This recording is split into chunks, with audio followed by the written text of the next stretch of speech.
Et puis vous passez du temps ensemble à vous concentrer sur Dieu, envers nous ensemble et en haut vers Dieu.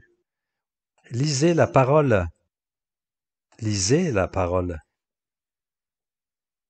Je sais qu'il y a des gens qui se réunissent pour regarder ensemble la Pioneer School. Durant la semaine, ils regardent cette série que j'ai mis en ligne. Et puis ils se réunissent pour parler de la Pioneer School. Je pense que c'est une bonne chose et je le recommande.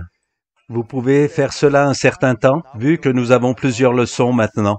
Vous pouvez le faire un petit moment, mais je pense qu'il y a quelque chose de plus important, c'est de prendre la parole. Réunissez-vous et lisez la parole. Pas seulement quelques versets si vous pouvez, pas seulement écouter un sermon, mais simplement lire la parole, la Bible. Lisez ensemble un chapitre ou deux. Alors lisez un chapitre entier, puis un deuxième, et puis parlez ensemble de ce que vous avez lu. Que nous dit Dieu à travers cette lecture? Et à la suite de ce chapitre, vous prenez du temps pour prier et rechercher Dieu. Ô Dieu, qu'es-tu en train de me dire? Quel est ton message pour nous aujourd'hui, pour nous qui sommes ton corps? Et voici une manière simple où on n'a pas besoin d'un prédicateur, se rassembler et avoir du temps ensemble, et laisser la parole nous enseigner, se réunir et vivre la communion fraternelle, partager le repas du Seigneur, et puis vous vous concentrez sur Dieu, et puis vous lisez la parole, et puis vous partagez autour de la parole. Que nous dit la Bible? Que nous dit-elle? Qu'est-ce que Dieu nous dit? Et là, c'est un bon moment pour partager ensemble. Que différentes personnes lisent à leur tour. Quelqu'un lit un demi-chapitre et puis un autre lit un autre demi-chapitre. Vous partagez la lecture. Et puis vous parlez de ce que vous avez lu, que chacun puisse s'exprimer. Ainsi, ce n'est pas la même personne qui parle tout le temps. Et c'est une bonne manière de vivre la parole ensemble. Et les gens qui utilisent ce modèle dedans, en haut, dehors, pendant la semaine précédant la rencontre, ils se préparent et chacun lit un chapitre, ou deux ou trois dans leur Bible, ou tout un livre, et puis ils se réunissent et ils ont tous lu la même chose dans leur Bible, et ils peuvent ainsi partager ce qu'ils ont lu. Et ça, c'est une bonne manière de le vivre ensemble. Encore une fois, il n'y a pas de modèle type, parce qu'on peut lire dans la Bible qu'une fois Paul a parlé pendant toute la nuit. Mais faire comme ça, c'est bien quand vous êtes 2 ou 3, et même une réunion de 4 ou 5, parce que dès que vous êtes 15 ou 20 personnes, vous n'aurez probablement pas le temps matériel d'écouter chacune de ces personnes. Donc, dedans, ensemble, vivre la communion fraternelle. Mangez ensemble, partagez, et puis rompez le pain. C'est puissant avec guérison et délivrance. Et puis vous vous centrez sur Dieu, lisez la parole, l'enseignement des apôtres, et vous lisez la Bible. Et puis vous parlez au sujet de la parole. Que nous apprend-elle? Pour nous, comment pouvons-nous mettre cela en pratique? La parole ne doit pas être juste un sermon, mais être mise en pratique. Et puis ensuite, on va dehors vers les autres. Comment pouvons-nous partager ce que nous avons entendu avec ceux du dehors dans le monde? Comment obéir à Jésus en rapport à ce qu'il nous dit dans Luc chapitre 10? Connaissez-vous une personne de paix que vous puissiez rencontrer durant la semaine? À qui allez-vous partager l'Évangile? Pour qui allez-vous prier? Et puis partagez tout ça ensemble. Communiquez et parlez de ce que vous voulez mettre en place. De quelle manière vous voulez atteindre les autres? Et puis impliquez-vous dans le projet des autres. Vous pouvez vous asseoir ensemble et parler de ce que vous voulez faire la semaine qui vient. Et je pense que de vouloir atteindre les autres, cela reste un objectif très important. Aimez Dieu, aimez votre prochain, allez dehors faire des disciples. C'est très important de garder l'objectif. Rappelez-vous que vous êtes des missionnaires sur cette terre. Pas besoin de faire ce travail à temps plein, vous êtes des missionnaires. En fait, il y a longtemps, j'ai eu une idée, et là je vais prendre un exemple rigolo. Essayez d'imaginer. Vous faites partie d'une église, et dans cette église, ils ont envoyé des missionnaires dans un autre pays, par exemple en Afrique, et vous, en tant qu'église, vous soutenez financièrement cette famille. qui sont missionnaires en Afrique. Et cette famille partage une lettre de nouvelles. Ils écrivent une lettre de nouvelles qu'ils envoient à l'Église chaque mois. Et que vous, en tant qu'Église qui souteniez financièrement cette famille, vous receviez cette lettre qui dit « Chère Église, nous sommes tellement reconnaissants que vous nous souteniez financièrement. Les choses se passent vraiment bien ici, dans la Zambie. Jacques est heureux à l'école et il a commencé de jouer au foot avec les autres enfants. Il a vraiment du bon temps et ils ont commencé à jouer des matchs chaque week-end. Rebecca, notre dernière petite fille, elle aime aussi beaucoup jouer avec les autres filles et ci et ça. Mon mari et moi avons construit une grande piscine et nous avons commencé à aller à la chasse. Et nous aimons beaucoup chasser et mon mari a tué un gros animal récemment et on va le faire empailler. Et puis ils racontent toutes leurs activités qui tournent autour des jeux, des loisirs, et puis aller à la chasse, et puis à la piscine, et les barbecues, et tout ça. Ah oui, et puis on va aussi à l'église 2 heures tous les dimanches. Merci à vous l'église pour votre soutien et s'il vous plaît envoyez encore de l'argent. Si vous receviez une telle lettre de nouvelles, vous arrêterez d'envoyer de l'argent parce qu'ils ne sont pas missionnaires. Ils vont juste à l'église et vivent leur ancienne vie. Ils ont du bon temps, ils vont juste 2 heures par semaine à l'église. Vous vous attendez à plus que cela parce que ce sont des missionnaires.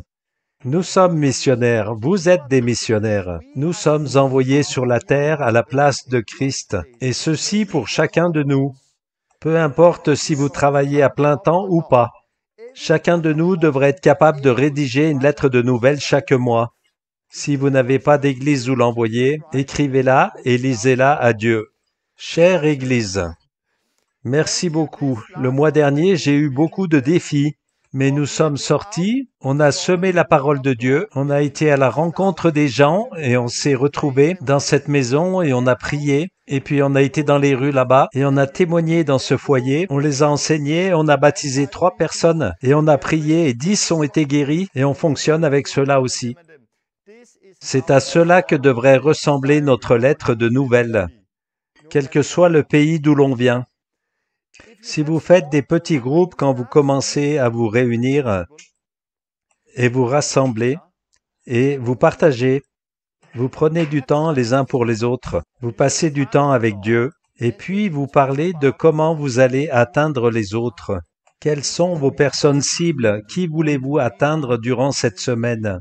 Et puis tout d'un coup vous dites « Oh, j'ai un ami là-bas, je vais essayer de lui parler lundi prochain. Puis-je aller avec toi? Oui, allons-y tous les deux. » Et puis pendant la semaine qui vient, vous finalisez d'y aller ensemble et ainsi vous remplissez la mission que Jésus vous a donnée.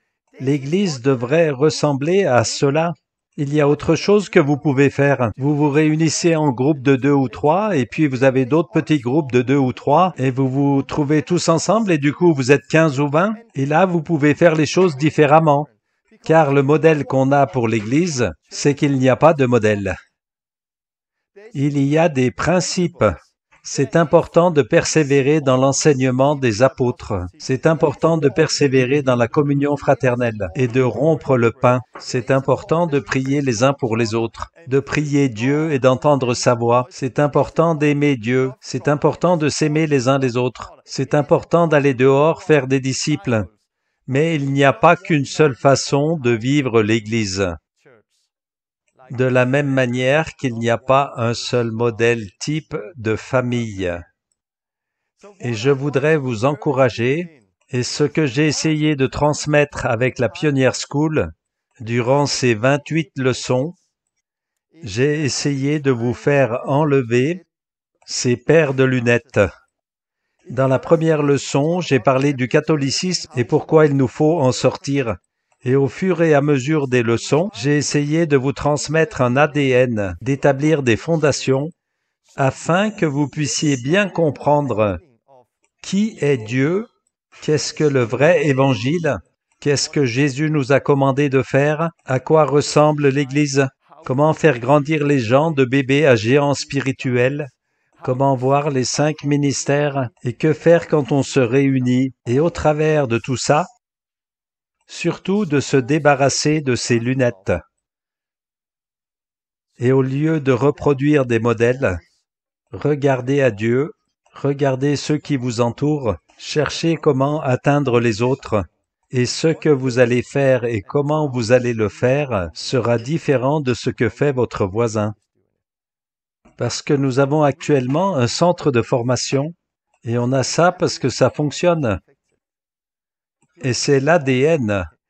Et c'est ce qui fonctionne en ce moment. Est-ce que tout le monde devrait faire un truc comme ça? Non. Si je me trouvais à un autre endroit où il n'y a pas de centre de formation, je ferais autrement. Si je vais dans une autre ville où je ne connais personne, que vais-je mettre en place là-bas?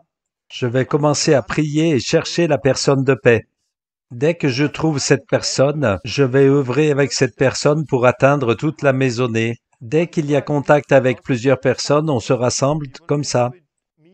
Dedans, en haut, dehors. On se retrouve. Comment allez-vous? Comment ça va? Avec quoi tu luttes? Prions ensemble, on va t'aider. Édifions-nous. Communiquez, partagez, centrez-vous sur Dieu. Prenez la parole de Dieu, lisez-la ensemble. On se remplit de la parole de Dieu. Nous lisons la Bible ensemble. On leur apprend. Nous les aidons à se nourrir pour qu'ils passent du stade de bébé à jeunes gens, qu'ils se nourrissent eux-mêmes. Et puis demandez-leur qui voulez-vous atteindre? Qui de vous a un ami ou de la famille que l'on pourrait rencontrer cette semaine? On y va et on le fait. Et ça progresse et ça grandit. Et dès qu'ils commencent à atteindre plus de monde, maintenant ce que j'ai fait pour toi, tu le fais pour les autres. Maintenant, c'est toi qui rencontres tes deux amis pendant la semaine. Et tu fais avec eux comme j'ai fait avec toi. Et ils se retrouvent avec leurs amis pendant la semaine. Et puis peut-être une fois par mois, vous vous rassemblez tous ensemble afin d'avoir une célébration plus importante. C'est ça que je ferai. Mais encore une fois, ça peut être différent d'un endroit à l'autre. Voilà, j'espère que la Pioneer School vous a apporté beaucoup. Reprenez les leçons et revisionnez-les, parce que les gens m'ont dit que cela prend un certain travail à enlever les lunettes. Et quand on reprend et qu'on revoit les 28 leçons de la Pioneer School, on en retire des choses nouvelles parce qu'elles nous apparaissent plus clairement, parce que la relecture se fait sans les lunettes religieuses. À bientôt, que Dieu vous bénisse, au revoir. Vous donner un avenir fait d'espérance, un avenir fait d'espérance.